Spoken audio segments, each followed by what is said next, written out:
Okay, hi. So we're now into our sixth week of class. So you guys probably have an idea already of what's expected by now. How are you feeling? Is it what you expected, or is it very difficult, or very different, or more difficult?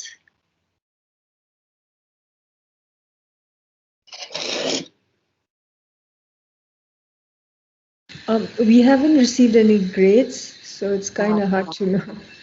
Okay, yes, that's a very good point. Okay, so probably you guys had at least a couple of things due in the past week or so. So probably in the next couple of weeks, you'll start getting stuff back. So my advice would be when you get stuff back is don't panic, because for most people, their first essay is really not so great. But that's absolutely fine. So if you just think about it as like the starting point, and then you can measure how much progress you make, because that's just going to be the first step. And also keeping in mind that when you did these essays, when you did these first reflections and these first history essays and things, most of the time you're just thrown into it and you're doing it blind. So don't panic if you didn't get as good a mark as you were hoping to get, because it's just the first point. And also, and I've said this before, it's really, really hard to know what they want. It's really hard to click into the style of writing that they and what they expect from you. And that takes a little while to get. And like 99% of students, they take, a few essays to get going. And then finally they're like, okay, I get this. I get what they're asking from me. I get what they're trying to draw out of me. And then it clicks, and then they just go like this. They go kind of exponentially. Their grades just go, and they click into the zone, sort of. So Lily just arrived, yeah?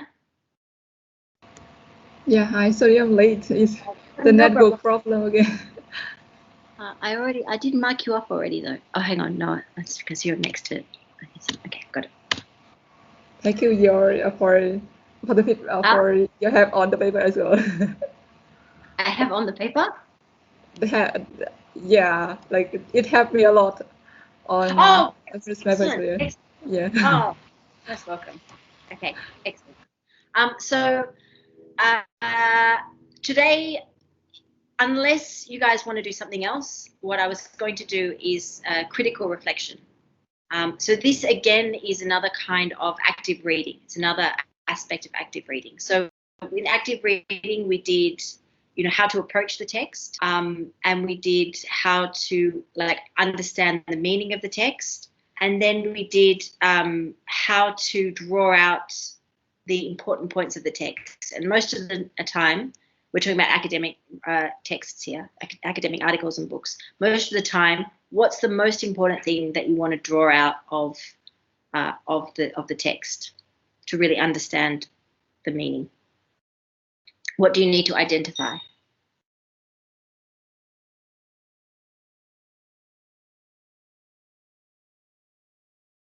Anyone? Is it the thesis? It is the thesis. Who said that? Mikael saying. Hey, yes. Okay, so it is the thesis. That's the most important thing that you're looking for. If you can draw out the thesis, then that's the essential point. It gives you the author's argument, but it also gives you a kind of backbone to how the text is going to be structured. Because when you're reading a text, you have the thesis, which should run all the way through the text. And then coming off that, there are like branches, and the branches are the author's arguments. And the author's arguments should relate back to the main thesis. They should relate back to the main point. Yeah? So if you're trying to identify, if you can't identify the thesis, you're not going to be able to identify the arguments that he uses to support that thesis. And if you can't recognize the arguments that support that thesis, how are you going to judge whether they're good arguments or bad arguments? So those are the first two things that we do. You understand the basics of the text, and then you understand the thesis and the arguments. You draw out the thesis and the arguments, and then you understand the text, right? Then you can summarize the text. You can if someone asks you what is this text about, you can like regurgitate it and be like, okay, the point of this text is that, you know, the author is claiming that blah blah blah blah blah blah. He uses this argument to support it. Right, that's the first bit. Now comes the hard bit. And that is where you have to analyze the text. So if you guys can go into the document that says Seminar 3, Critical Engagement. Active Reading 3, Critical Engagement. It's called Seminar 3, Critical Engagement. So that should be in your files thing.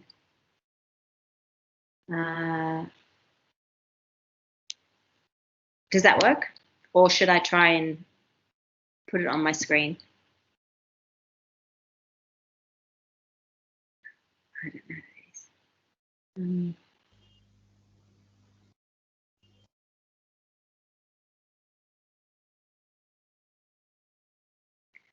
Okay, put your hand up if you have got that file open.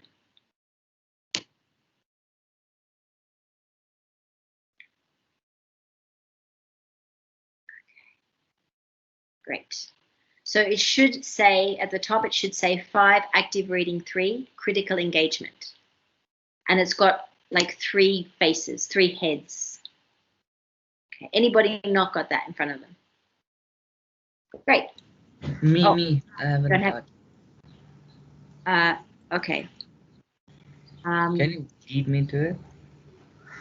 So if you go to the hubs, if you go to Teams and then go to Hub, and then in Hub on the left-hand side, it should say Writing Seminar. Oh, yes. You go into Writing Seminar and then you go into Files. Files. And then it should be it's called Seminar 3, Critical Engagement. Critical Engagement copy. Yes, thank you so much.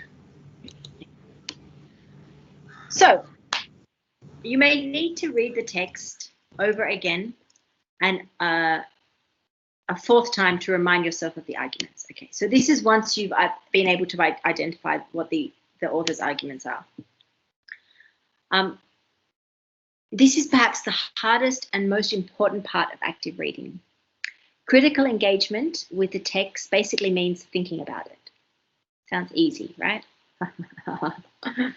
Most of us are taught at school how to memorize facts, but we are not taught how to really think about what we are learning. So one of the big problems with kind of modern education systems, modern secondary school education systems, high school, is that a lot of the time we're taught not to think about the text. We're taught just to read what the author says and accept everything that he or she says just as fact, and then go into the exam and write down everything we can possibly think of about it, right? This is not the way to do this.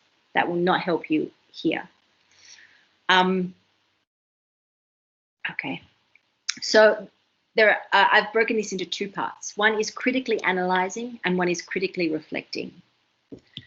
And these terms are used, I mean, these are my specific terms, and they're used kind of interchangeably sometimes in different contexts. So don't take the terms too seriously. It's just a way of kind of separating these 2 different ideas. One, the critically analyzing here means judging the text. It means judging whether the author is right or wrong, basically. And even more than that, judging whether the author's arguments are sound, if they're valid. Are they good arguments? Are they good arguments? Are they bad arguments? What's wrong with the arguments? Are they based on false assumptions? That kind of thing. Yeah? Okay, so analyzing, step 13. refers to judging the author's arguments and having reasons for your judgments. So you can't just say, oh, the author doesn't know what he's talking about. He's an idiot. You can't say that, obviously. That's not going to be beneficial. But what you can do is you can say what is wrong with their arguments. For example, if I said, if my thesis was that the sky is blue, and I said the sky is blue because it is written, because it's written in the scripture, it's written in the sutra that the sky is blue. Who thinks that would be a good reason for that argument?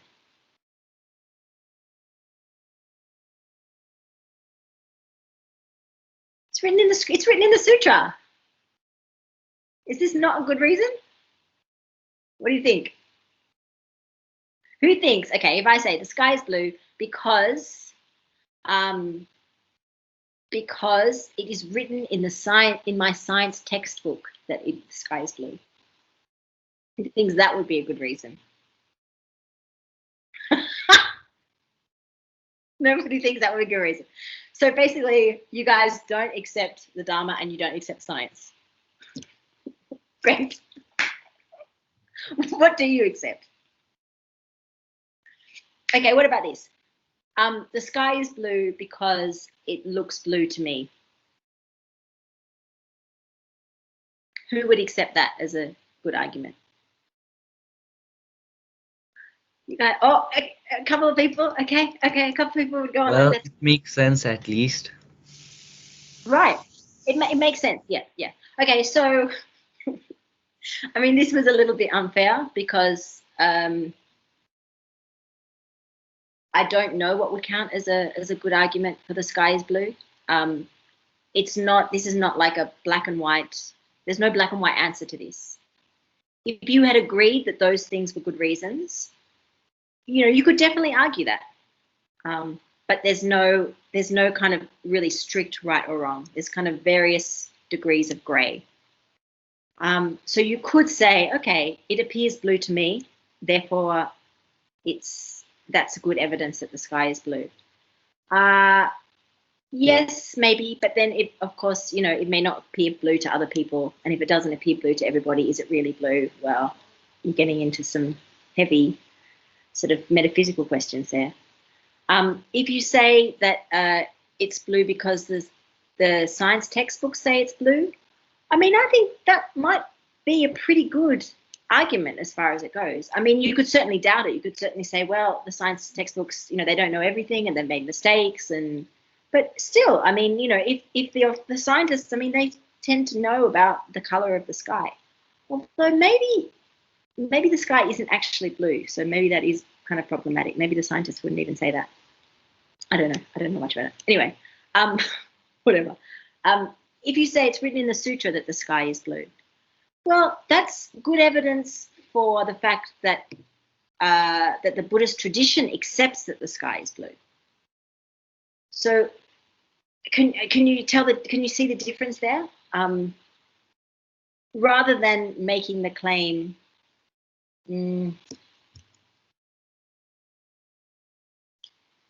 rather than okay, so let's say that in the Buddhist scripture, the Buddha says that the sky is blue. What does that prove? What can we use that as evidence for? Because that can be evidence for something. What can that be evidence for?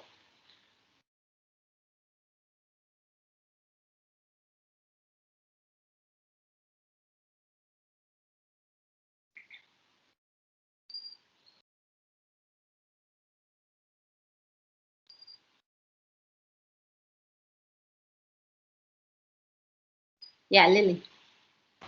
Maybe some thesis that are related to Dharma or related to something that Buddha taught, something like that. Right. So I would say that would be pretty good evidence for the fact that the Buddhist teaching or the Buddhist tradition claims that, that the sky is blue. It may not necessarily be good evidence for the fact that it is, but it will be good evidence for the fact that that's what the scripture says. Good evidence for the fact that that's what the Buddha taught, or what Buddhists believe, perhaps something like this. Yeah. Now, there's always ways of kind of picking that apart. You can say, well, you might say that's evidence for what the Buddha thought, but actually we don't know what the Buddha thought. Maybe there is space between what the Buddha thought and what the Buddha actually said. So you can still kind of find ways of drawing that apart. But basically, I would say, yes, it's good evidence for the fact that Buddhists believe that, or the Buddhist tradition teaches that the sky is blue. Okay. Right. Does that make sense? Let's plow on. It'll fall into place, yeah? So when you're analyzing the arguments, you're noting the flaws and strengths of the author's arguments. You're noting the contradictions, the assumptions, and the holes in the author's arguments. Okay. So it's possible for an author's conclusion to be true, but for his or her arguments not to be good arguments for that fact. Does that make sense? So, for example, I could make the claim that all phenomena are empty, and that could be absolutely true. But if the reason I give for that is because my jar is empty, then that's not going to be good evidence for two reasons. One, my jar is full of water, and two, it's only one example. So you can't say that all phenomena is empty based on the fact that the jar is empty. So that would be like bad reasoning. Yeah? Does that make sense? So basically it means that we need proof in our statement.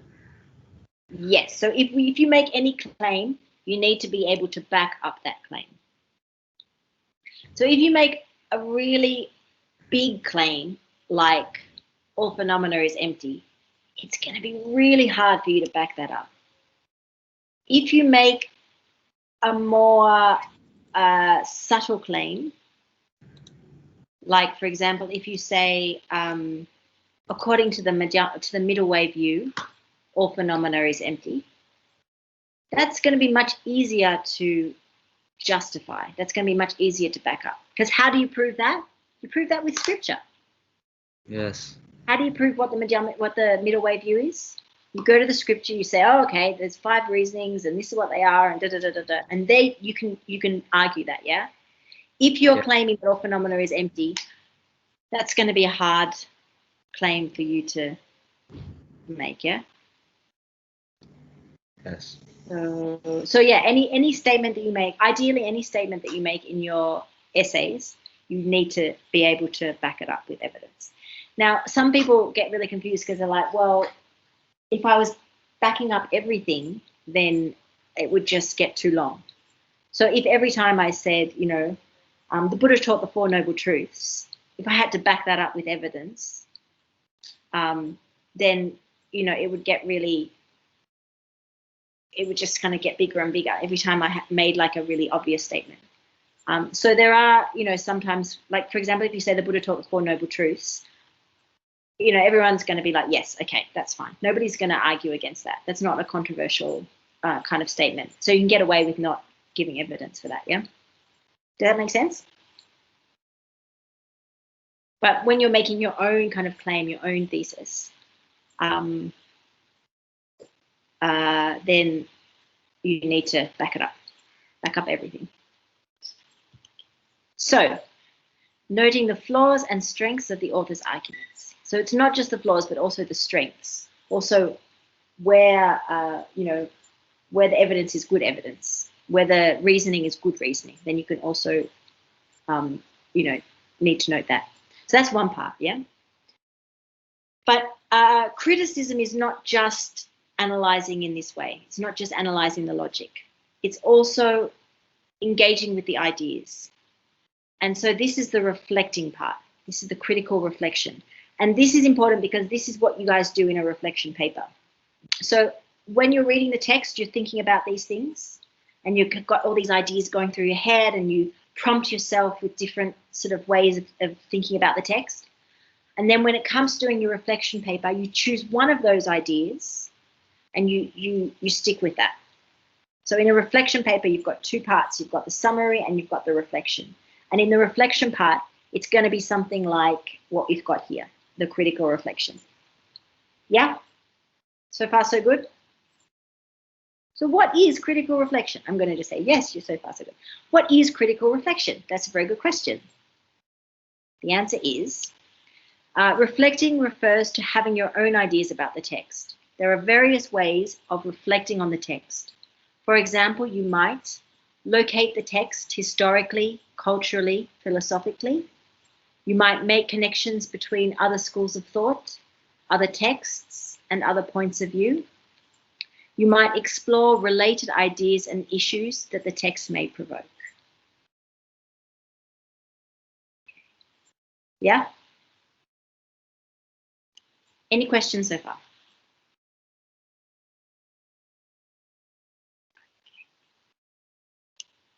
So, critical analysis. So the first one is the analysis part. For active reading, it is not enough only to identify the arguments. You also need to critically engage with the material. This means analyzing the author's arguments, which we will explore in this section. The author's claims are not always true and their arguments are not always sound. No matter who the author is, don't assume that he or she is infallible. He may be basing his arguments on fallacious facts or evidence, or his evidence may not adequately prove his conclusions. Okay. In general, there are various ways that the author can be wrong. They may be, for example, mistaken about the facts of the matter. So if I say something like, if I'm proving that, I wish I would come up with a good thesis on the spot. Can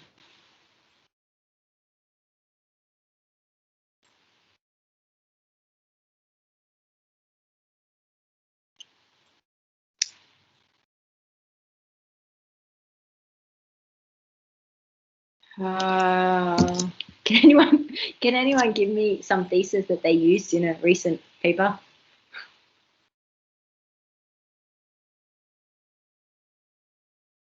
Bodhicitta leads to enlightenment. Okay, bodhicitta leads to enlightenment. Okay, so again, bodhicitta leads to enlightenment. That's going to be a really hard thesis to prove. So, but let's go with it anyway. Yeah, let's use this just for an example. So if I was mistaken about the facts of the matter, if I said, for example, bodhicitta leads to enlightenment because this is the teaching of Jesus Christ. So that is just factually wrong, right? Or is it not? Would you agree that's factually wrong? The facts of the matter are not there. If I went looking for evidence that Jesus Christ taught about bodhicitta, I mean, he taught about compassion, yes, absolutely, but bodhicitta in the Buddhist sense, no. So that's factually wrong, right? So that's one way that you can be wrong. Okay, another way, that's the most obvious way, yeah? Okay, another way is that if you present uncertain or contested facts as certain.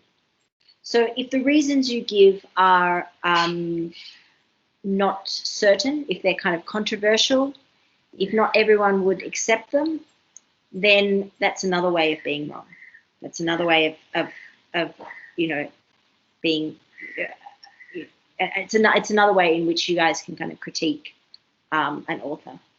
For example, if I said bodhicitta leads to enlightenment, and the reason that I give, the argument that I give, is because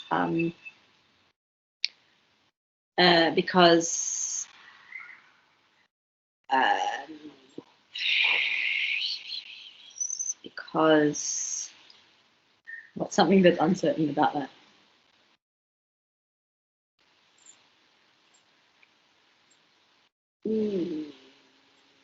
Because all the Buddhist scripture talks about bodhicitta, or because the essence of all aspects of Buddhism is bodhicitta. The essence of all aspects of Buddhism is bodhicitta. In Mahayana tradition. Huh? In the Mahayana tradition. Exactly. So who would disagree with that? If I was speaking at a seminar and I got up in front of all these Buddhists and non-Buddhists and scholars, and I said, the essence of all aspects of all schools of Buddhism is bodhicitta. Who would put their hand up and say, excuse me, I think you're forgetting about us?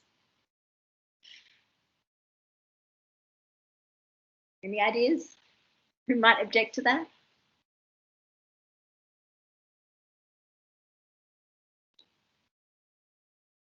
Who's not Mahayana?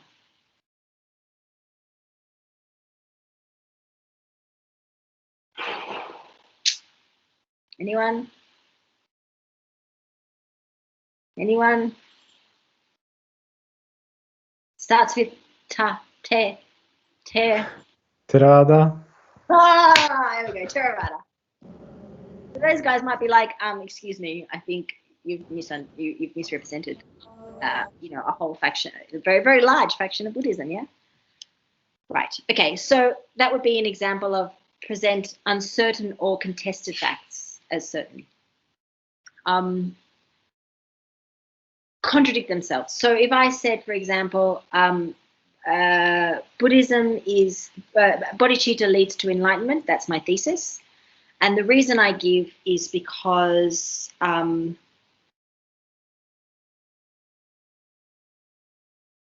all Mahayanas except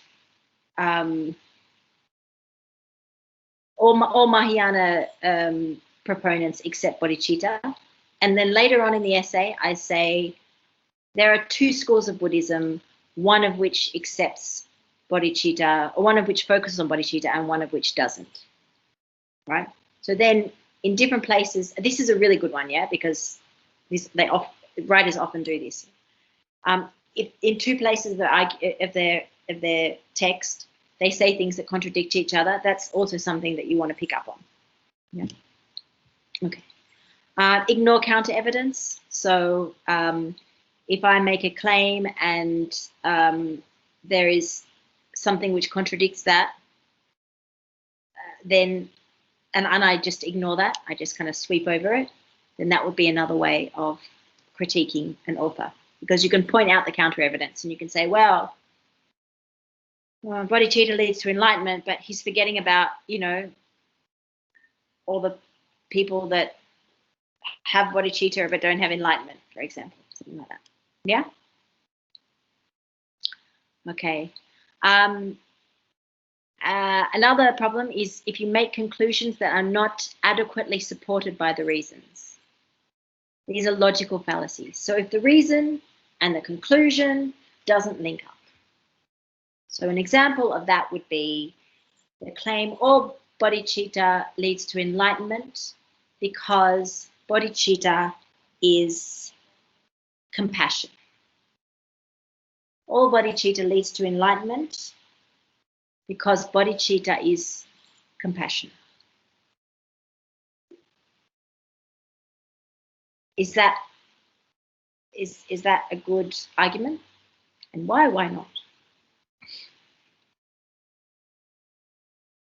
First of all, is it true?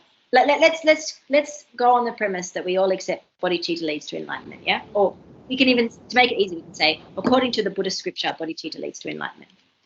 And then the reason is because according to the Buddhist scripture,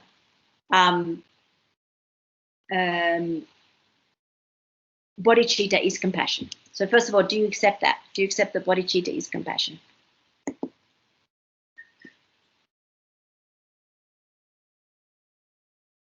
You could say yes or no. I think you could go either way on this. Who thinks, put your hand up if you think bodhicitta is compassion.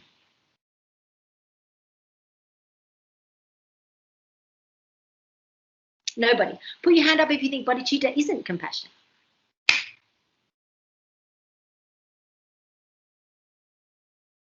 Put your hand up if you think bodhicitta is neither compassion nor not compassion.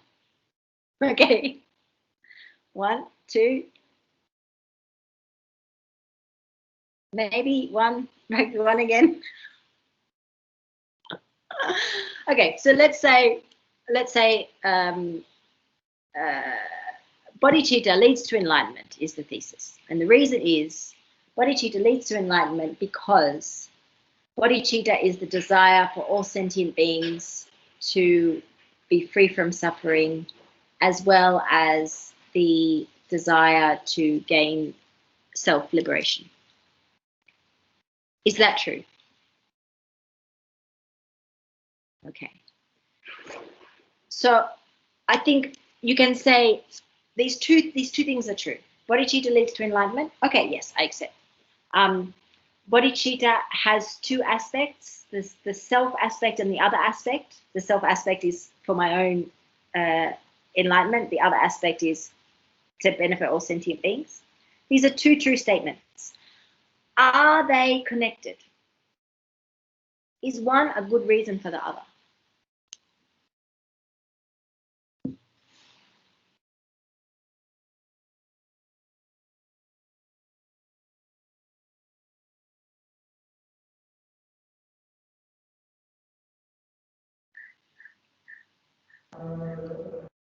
Yeah, I think both aspects are connected to each other. First, Yeah. for the benefits for the enlightenment of ourselves and for the enlightenment of others. So when we really like generate the bodhicitta with the seeds of compassion, and as what we talked before, it's not only compassion, but we need to think again about the true wisdom here. The compassion must go along with the true wisdom or the ultimate wisdom that we call the bodhicitta. It's not only compassion here. And Okay. if we only call compassion, the ruling inside that compassion must be wisdom.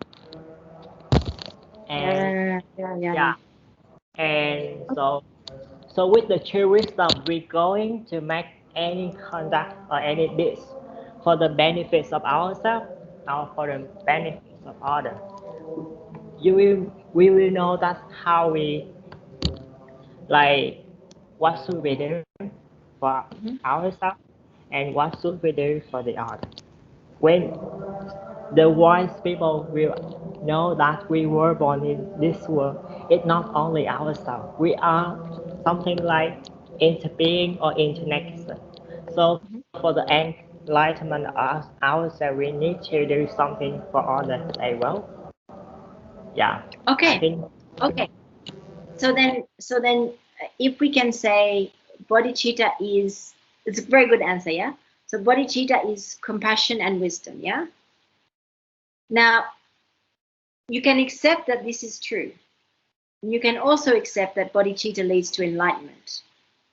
But now we're looking at what the connection is between those two statements.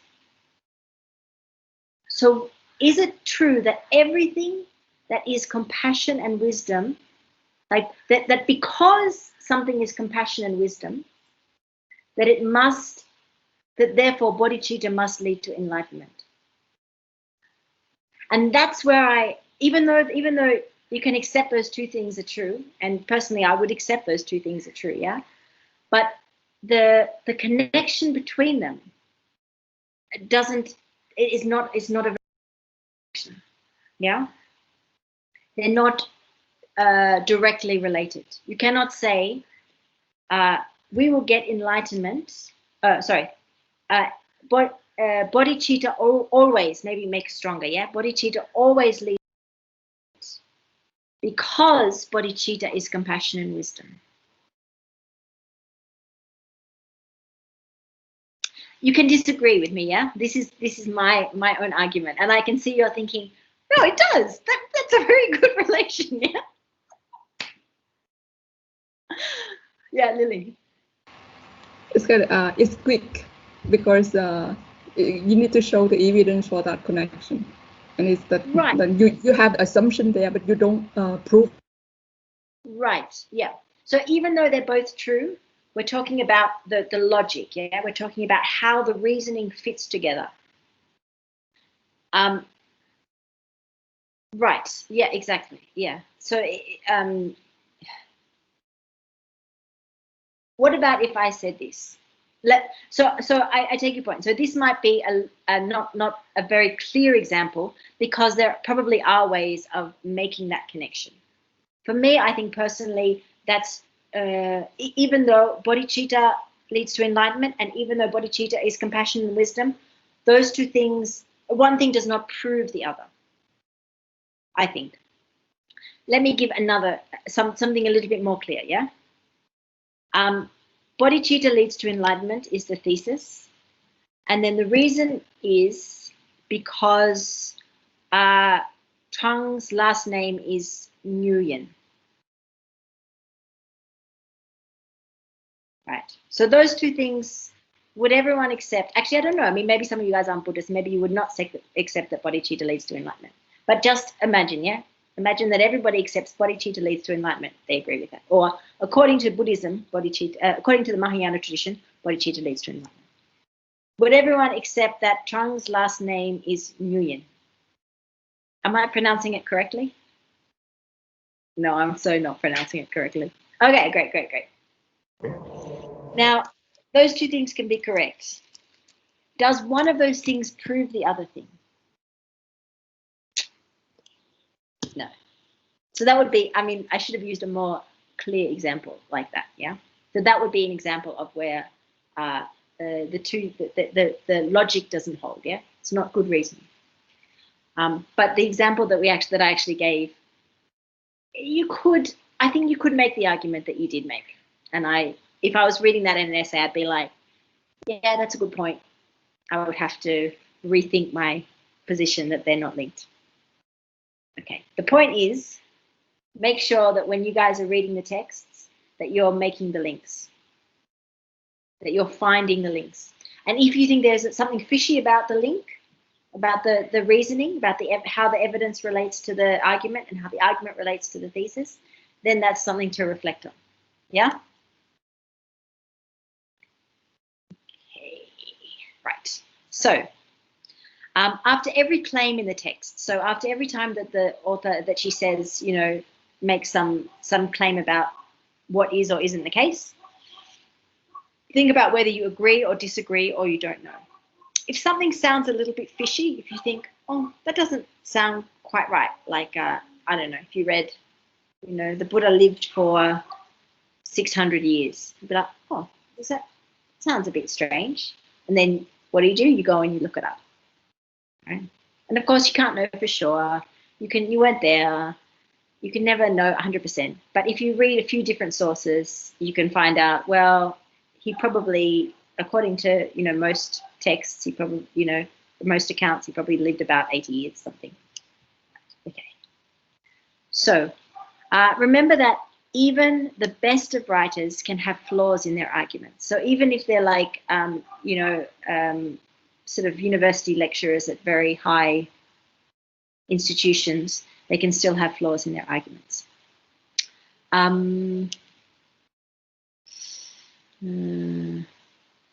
So part of this process, so it's the other thing also is it's not disrespectful to disagree, and it's not disrespectful to point out flaws in people's arguments. In fact, this is what academics do all the time. This is the academic culture.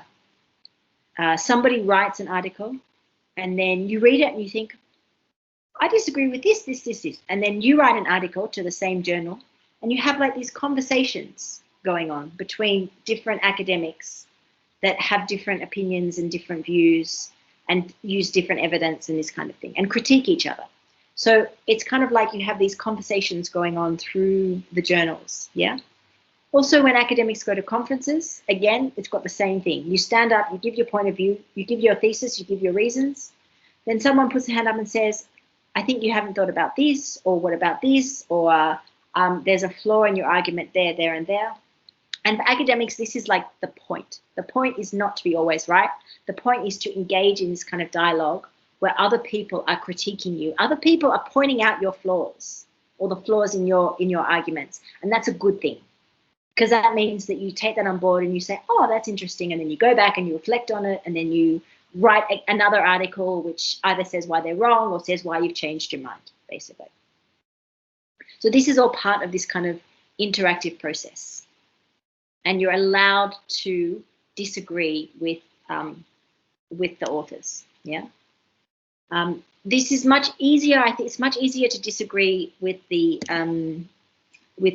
scholarly authors than it is to disagree with the sort of great Buddhist masters, because if for a lot of us who are Buddhist, it feels like we're being disrespectful. So, like, don't worry about that. There's other ways of reflecting than disagreeing with their logic. Yeah, this is mainly for the kind of very analytical texts and texts that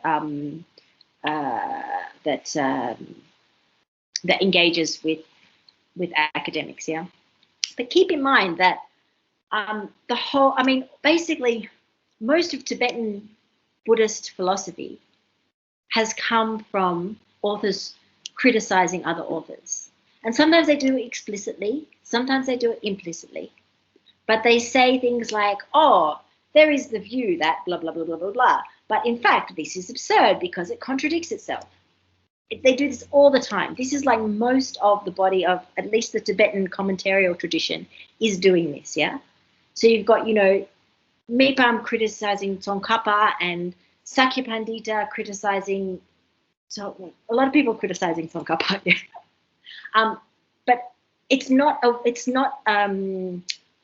a disrespect. It's a way of respecting the tradition, because you don't criticize someone unless you respect them. Yeah, unless you find something, unless you think this is a really kind of high person that's got the point, you don't find little flaws in the way that they describe it. Yeah. Okay. Right. So, but if this kind of analysis feels uncomfortable, then you can leave it, and especially when, you know, in regards the insider text, you can leave it and you can do other kinds of reflection, which we will move on to now. I just need to plug in my computer. Sorry, 1 second.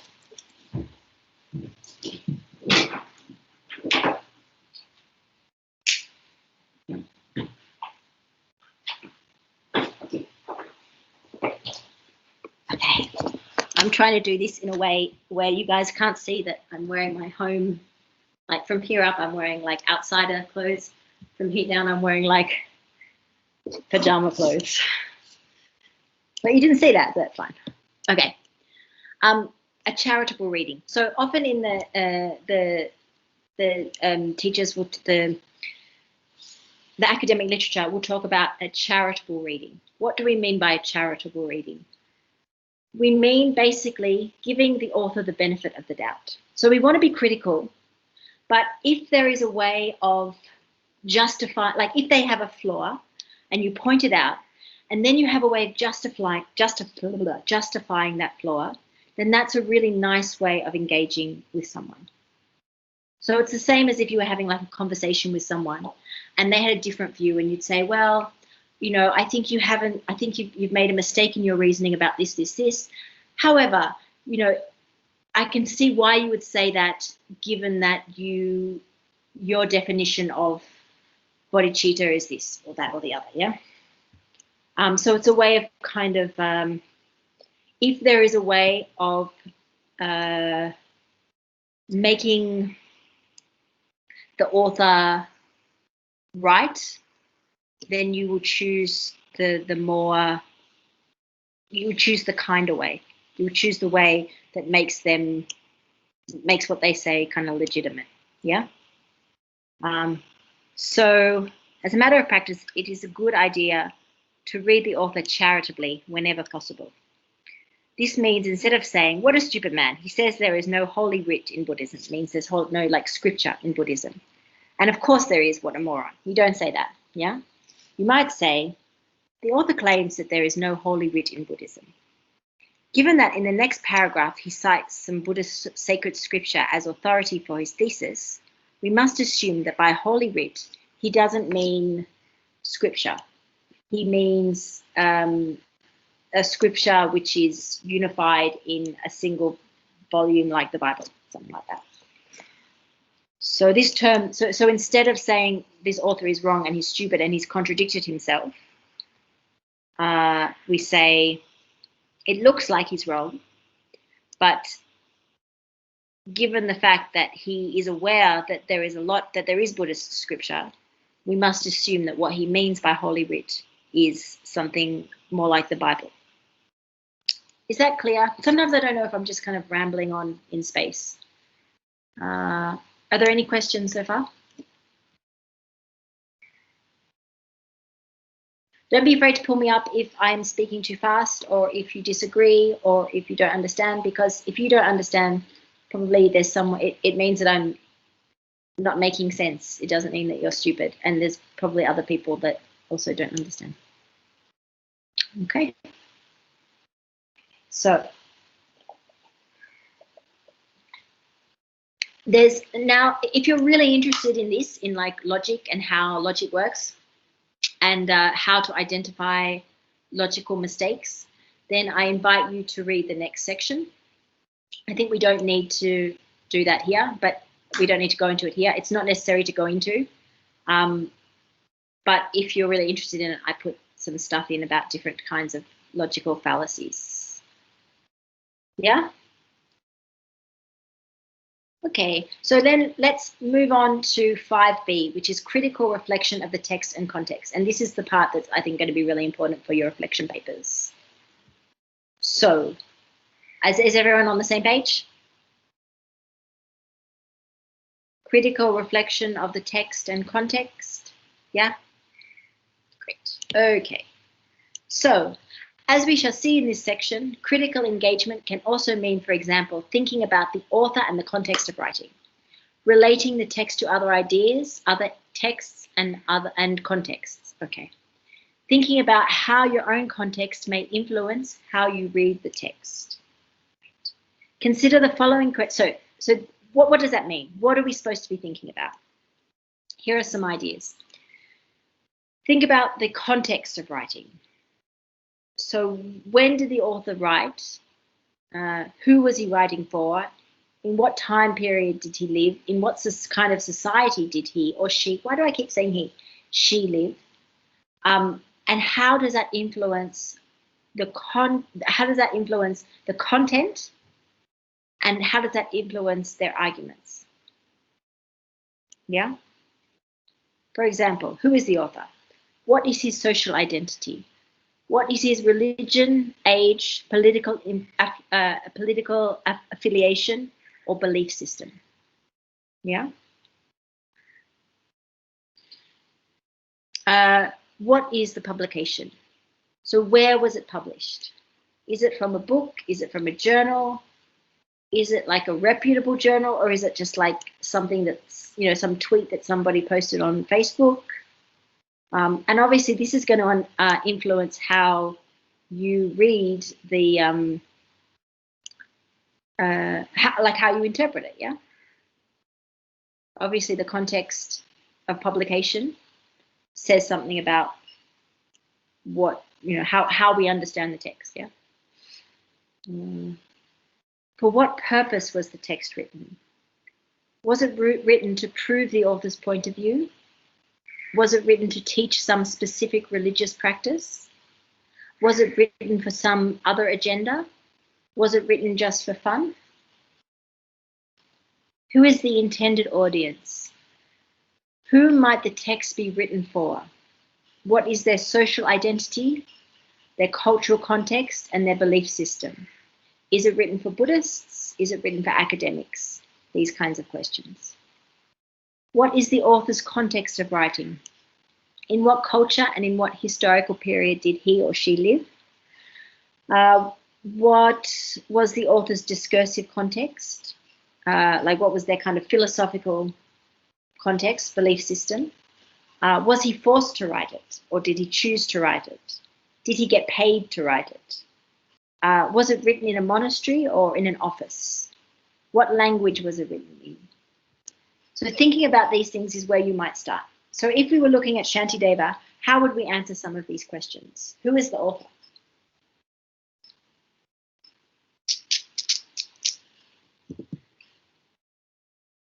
Who is the author for the Bodhicharyavatara?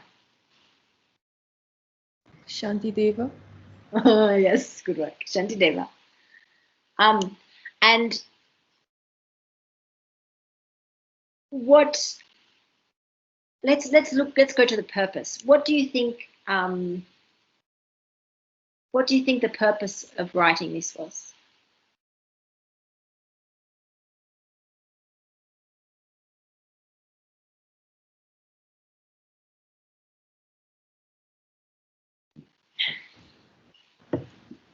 He said he was just writing it out of habit. Right. And there's purpose. Mm-hmm. To form Right. a habit. Right. He says, oh, I don't know if anyone will get any benefit from this, but, you know, I'm just writing it for my own benefit. That's true.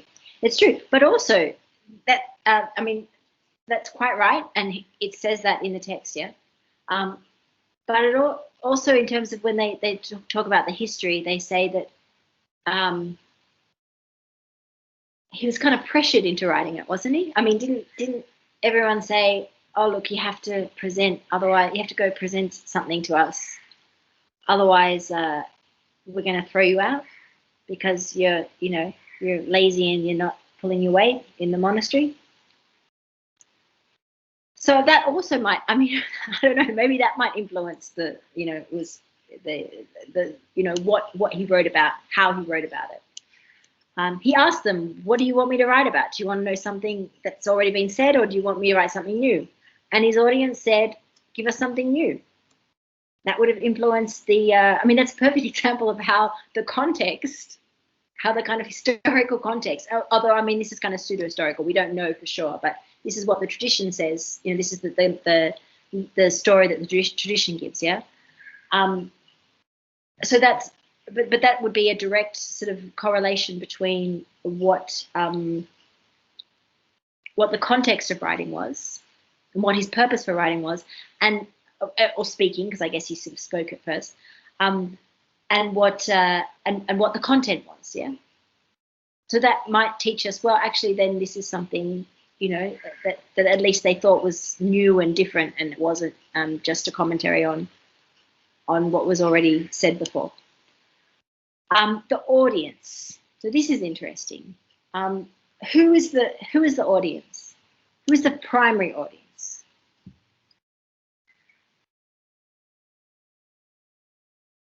The monks from the monastery. The monks from the monastery. So we're talking about like 9th century Indian monastics here. Very traditional. An audience that probably maybe was a little bit hostile to him, actually, at least at first, because they, if we believe the stories. So if we were to read something in the text that said that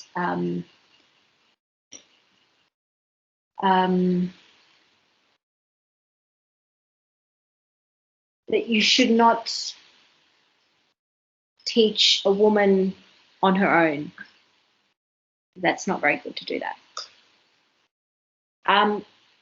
How might that be influenced, or how might we relate that back to the intended audience? How can we contextualize that?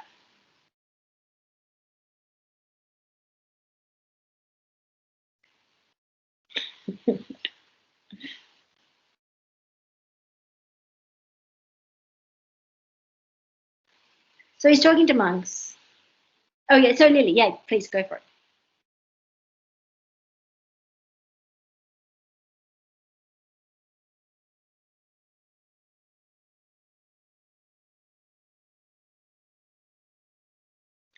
Lily, do you have your hand up? Sorry, I have some problem. Right. So the monk, because he's talking to the monk, and the monk is not like, they are not allowed to meet the woman alone or something like that. Right. So how would you, like, for example, if I was thinking, oh, I want to apply this to my own life, I shouldn't be teaching a woman on her own. I shouldn't, like, every time I give a class, like I give a writing seminar to a woman, I shouldn't be doing that. I should make sure that there is a male present. Do you think that that's,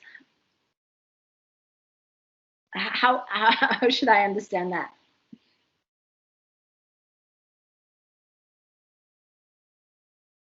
Well, obviously he's not talking to me, yeah? He's not talking to a 20th century lay woman. He's talking to monks, yeah? So that's obviously there's gonna be a relationship between what he says is prescribed and what is, you know, and how to kind of broaden that out. You could also understand some of the things that he says, some of the claims that he makes about women. You know, I don't know if you guys have got to that yet, but that as a kind of feminist woman living in the 20th century, I'm a bit like, excuse me, oh, sorry about that. What's going on there? But if we understand the context of writing, then you can read it in a charitable way, and you can say, well, given that he was talking to a very specific audience, I can understand why he would you know, use that kind of language. Yeah. Okay, so generally I think that's pretty clear. Yeah. Okay.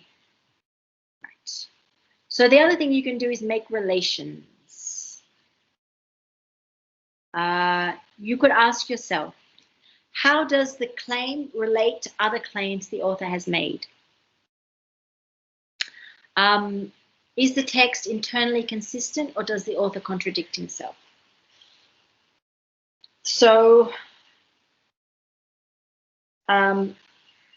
if Shantideva at the beginning of the text says, you know, this text is intended for all beings to get, to teach beings to get enlightened, and then later on he gives a definition of bodhicitta, you know that at least he's probably intending that that definition of bodhicitta is going to somehow help you get to enlightenment. Otherwise, you know, there is some kind of inconsistency there. Yeah?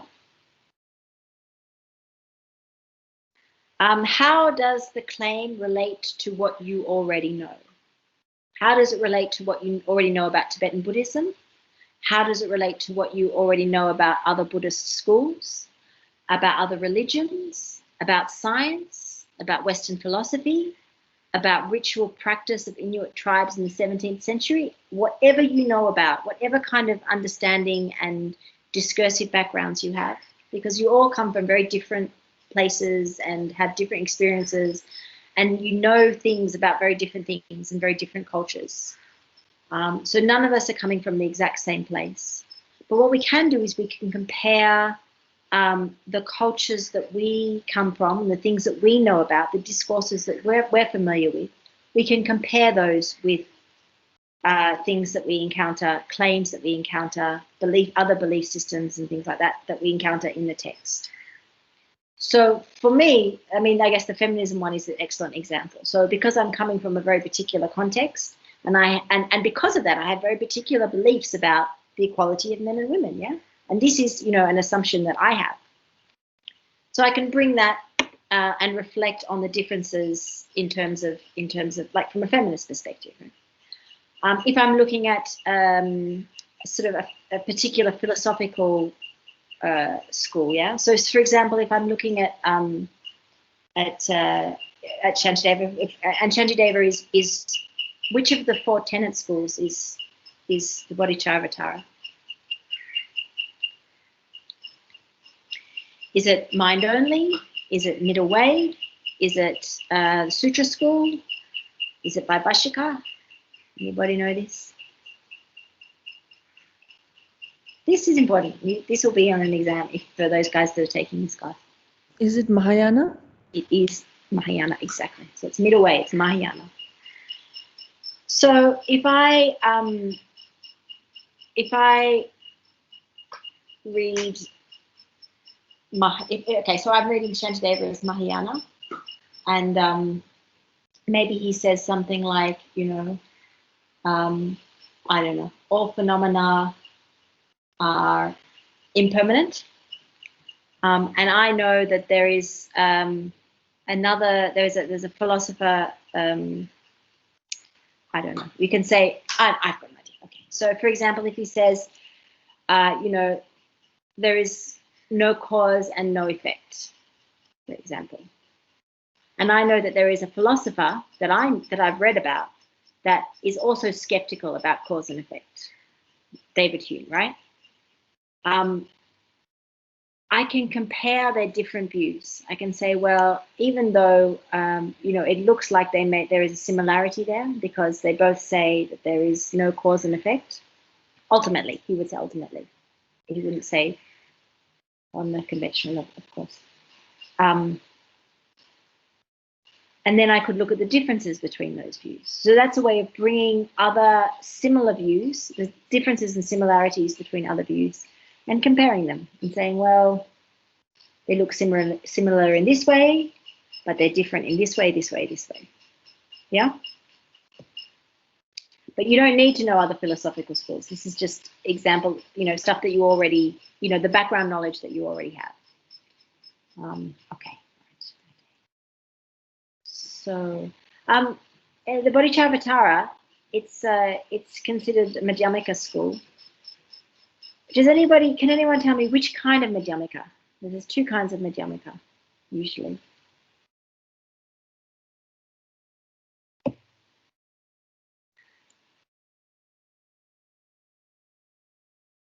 Okay, it's usually considered Prasangika. Usually. There's Prasangika and there's Svatantrika. Just a little side note, by the by.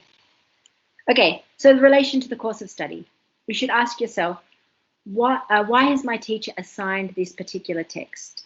What does she want me to take from the text? How does this reading reflect the themes and issues of the course? So if you're in history class and you get a reading by Gombrich that says that the Buddha was not born in a Brahmanical context, and that's his thesis, for example. That was Gombrich, right? I must forget. Anyway, whoever said that, the Buddha was not born in a Brahmanical context.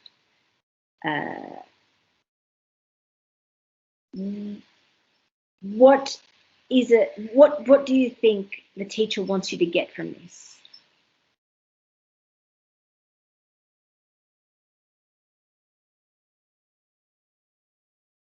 Anybody?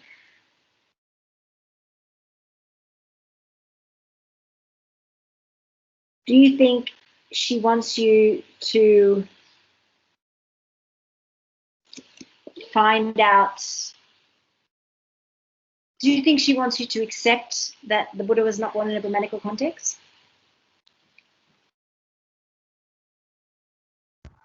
Maybe to help us to engage with different viewpoints.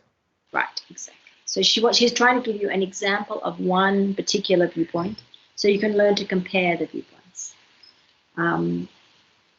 and not to, because I mean, I guess most people just kind of assume that the Buddha was born in a Brahmanical context. That's kind of the general assumption that people make, and that the Buddha sort of spoke Sanskrit and you know, was a Brahmanical king, you know, not a Brahmin, but like a king or a prince in the Vedic system. So it's not that she necessarily wants you to accept that what he says is true, but she wants you to see how that argument kind of contradicts other arguments and kind of interacts with other arguments and how that can kind of play out as a debate. Right. Okay. So there's some of the main ways that you can reflect. The last one is a little bit tricky, but if you can do the last one, it's really, really useful. You should ask yourself, how is your reading of the text influenced by you? So it is important to think about how your own background and prejudices is not necessarily a bad thing here. Prejudices just means your kind of background understanding, the assumptions that you bring with you. And we all have assumptions, yeah? Nobody is completely objective. How does your own background and prejudice may influence the way that you understand and evaluate the text? How might your own culture, your own social identity, your own religion and belief system affect your reading of the text? How does that influence the way that you understand the text compared to maybe somebody else? As you learn more, you will pick up more general knowledge and knowledge about different Buddhist schools and perspectives. This will make critical reflection easier and will give you more content for comparison. So this kind of comparison that I'm talking about will become easier with time when you learn more, yeah? So you're reading along and you're like, oh, you know, Shantideva says that, you know, there are two types of conventional truth, the truth of ordinary yogis and the truth of yogis who have, no, the truth of ordinary people and the truth of yogis or something like this. And that now that may be very hard to kind of analyze that and think about the context of that and think about what he means by that. But once you understand that there is a difference between the kind of, for example, the difference between the Prasangika Madhyamaka and the difference and the Rangyupa, the Svatantrika Madhyamaka, then you can see that maybe the reason that he mentioned that is because he, if you have, because he wants to make it clear that by emptiness, he's refuting both of those views. He's refuting both the, he's not just refuting what ordinary people think, he's refuting what ordinary people think, but he's also refuting what, like, people who have already engaged in philosophical thought also think. So once you understand, oh, okay, well, there's this thing called like the tenet schools, and actually the Madhyamaka refutes, you know, each refutes each successive one. So actually the Madhyamaka is also refuting the mind-only school, as well as refuting all the ordinary people who have never thought about philosophy ever before. So my point is, sorry, that's kind of complicated and you don't need to know that yet. That will come in the 9th chapter, yay. But my point is that the more background knowledge you have, the more you'll be able to make comparisons with, you know, from your background knowledge, be able to draw ideas out and apply them to the text. So now it's a little bit difficult if you're just kind of starting out on this exciting philosophical journey, but it will become much easier as you go along. Okay. So that's a lot. Has it sunk? Does it make sense, or am I making things more complicated? Are there any questions? So especially if I've complicated things like for you even more, I would suggest that please contact me if you need, if you want to go through an essay or if you need extra help with stuff, because we can go, the best way to learn how to do this stuff is to actually go through your essay with you. That actually works really, really well, because I can see what your idea is, and then we can sort of gear the conversation. I can gear my sort of teaching direction to what you want to do and what you already know and what your kind of position is. Does that clarify what we mean by reflection a little bit, or does it make it more complicated? Please tell me honestly. I can take it.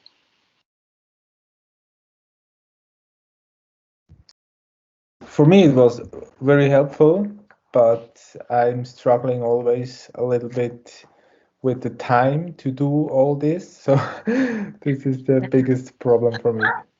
Yeah. Yeah, look, this is that's the big one. Yeah, it's finding the time. I wish I had some advice about that. It will get faster and it will get easier, and these things will kind of happen automatically as well once you get in the practice of thinking about these things. But I mean, the other thing to keep in mind is that you don't need to think about all these things. When you are engaging with something, you don't need to, when you're sort of critically reflecting something, you don't need to think about everything.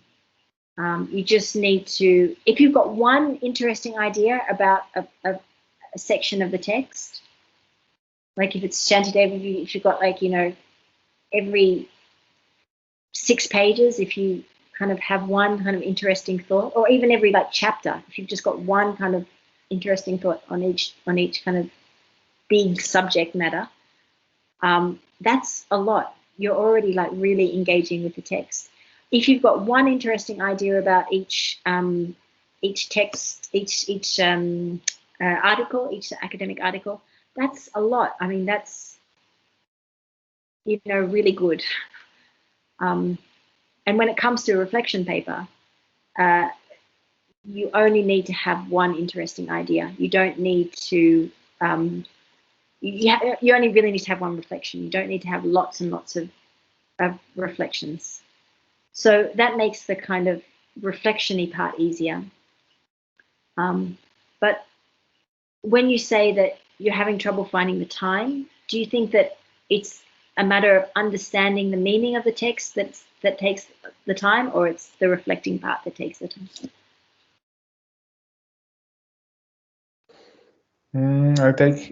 I think both.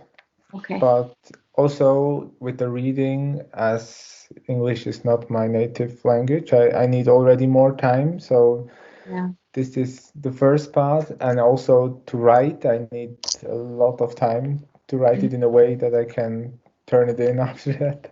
So yeah, the whole process takes a lot of time for me. yeah.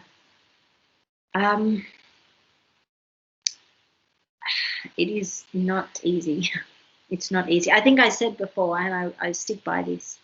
If it's a matter of, you know, reading one text and really understanding it and getting all the juice out of it, or reading 6 texts and not really understanding any of them, you're much better to go deep and go narrow and deep, and just sort of pick one that you really want to practice doing this, you know, this kind of in-depth analysis with, and preferably one that is going to be relevant for an essay in the future. Than trying to do that. If you try and do this with all the text at the very beginning, you just won't. There's just not enough time. But again, like, you know, if you want to go through a text with me sometime, then please let me know, and we can sit down and go through a text together and try and draw that out, because that actually works really well. Actually, if we do other writing seminars, we might do that. We might go through a text together, because I think it's much more easy to explain it. It's much easier to explain it when there is sort of, you know, somebody's writing right there and there's kind of something to work with, than explaining all these things in the abstract can be quite kind of difficult and make things kind of confusing. Yeah, I wish I had an answer. I wish I had a quick solution to that one, but I don't. Are there any other questions?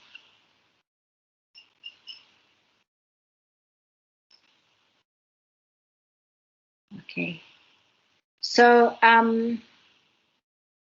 thanks. Next week we will go through structures of essays and structure of reflection papers. These might be a bit late for what's already passed, but it will be useful, you know, because you will be expected to continue writing reflections and continue writing essays into the future. So we can go through that. Trung had mentioned that he would like to do some more writing seminars, which I think for the people that got here late, that would be absolutely fine with me. If you guys want to discuss together, anyone that's interested in doing more writing seminars after next week, if you want to maybe work out some time and put it to me, I'm happy to pretty much do any time. Then I would be happy to do that and go through, you know, whatever you guys want to. So, okay, anything else? Yeah. Okay, keep going, keep heads up. Yeah, that's it. I don't got nothing more.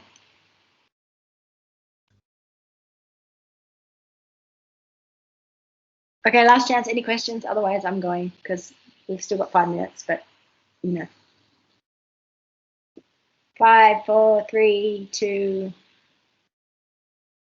1. I'm out. Okay, see you guys. Take care. Email me if Thank you've you got. very much. Yeah, anytime. Thank you. Thank you. Bye bye. Okay, see you Thank guys. you.